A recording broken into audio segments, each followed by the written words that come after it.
एक बार की बात है कि किसी गुरुकुल में 3 शिष्यों ने अपना अध्ययन संपूर्ण करने पर अपने गुरुजी से यह बताने के लिए विनती की कि उन्हें गुरु दक्षिणा में उनसे क्या चाहिए।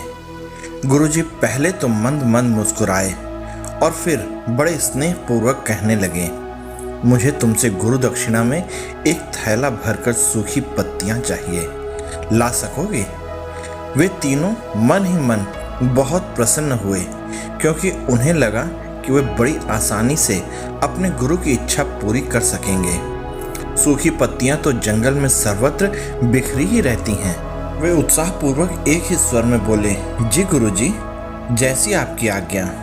अब वे तीनों शिष्य चलते चलते एक समीपस्थ जंगल में पहुंच चुके थे, लेकिन यह देखकर कि वहां तो सूखी पत्तियां केवल मुट्ठी भर ही थीं, उनके आश्चर्य का ठिकाना न रहा। वे सोच में पड़ गए कि आखिर जंगल में कौन सी सूखी पत्तियां उठाकर ले गया होगा। इतने में उन्हें दूर से आता हुआ कोई किसान दिखाई दिया। वे उसके पास पहुंचकर उससे विनम्रता पूर्वक याचना करने लगे कि वह उन्हें केवल एक थैला भर सूखी पत्तियां दे दे। अब उस किसान ने उनसे क्षमा याचना करते हुए उन्हें यह बताया कि वह उनकी मदद नहीं कर सकता, क्योंकि उसने सूखी पत्तियों का ईंधन के रूप में पहले ही उपयोग कर लिया था। अब वे तीनों पास में ही बसे एक गांव की ओर इस आशा में बढ़ने लगे कि हो सकता है वहां उस गांव में उनकी सहायता हो सके। वहां पहुंचकर उन्होंने जब एक व्यापारी को देखा तो बड़ी उम्मीद से उसे एक थैला भर सूखी पत्तियां देने के लिए प्रार्थना की, लेकिन उन्हें फिर से एक बार निराशा ही हाथ लाई, क्योंकि उस व्यापारी ने तो पहले ही कुछ पैसे कमाने के लिए सूखी पत्तियों के दोने बनाकर बेच दिए थे।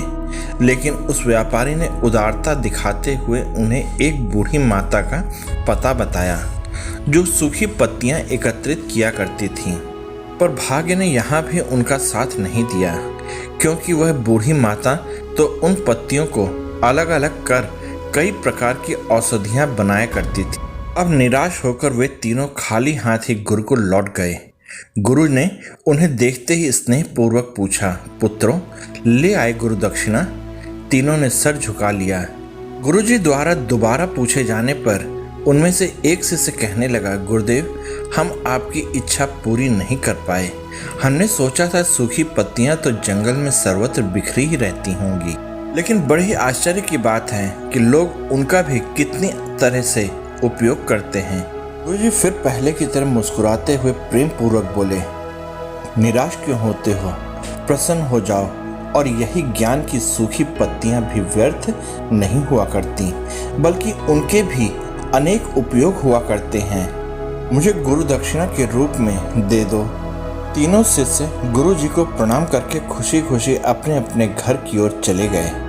यह शिष्य जो गुरुजी की कहानी एकाग्रचित्त होकर सुन रहा था, अचानक बड़े उत्साह से बोला, गुरुजी, अब मुझे अच्छी तरह से ज्ञात हो गया है कि आप क्या कहना चाहते हैं।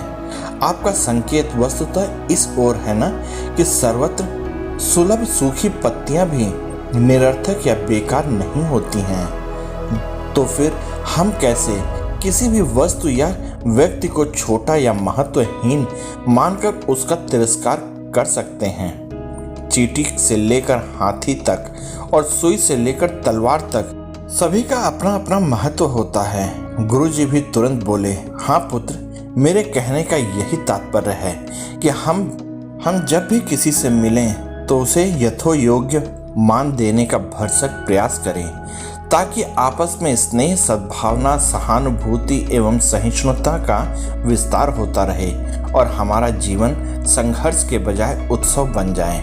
दूसरे, यदि जीवन को एक खेल माना जाए तो बेहतर यही होगा कि हम निर्विक्षेप, स्वस्थ एवं शांत प्रतियोगिता में ही भाग लें और अपने निष्पादन तथा निर्णय का ऊंचाई के शिखर पर ले जाने का अथक प्रयास करें। अब से पूरी तरह से संतुष्ट हो चुका था। आप लोगों को यह कहानी कैसी लगी कृपया कमेंट करके मुझे बताइएगा। साथ ही आप इस वीडियो में मेरे साथ बने रहे इसके लिए आप सबका बहुत बहुत धन्यवाद और जय हिंद दोस्तों।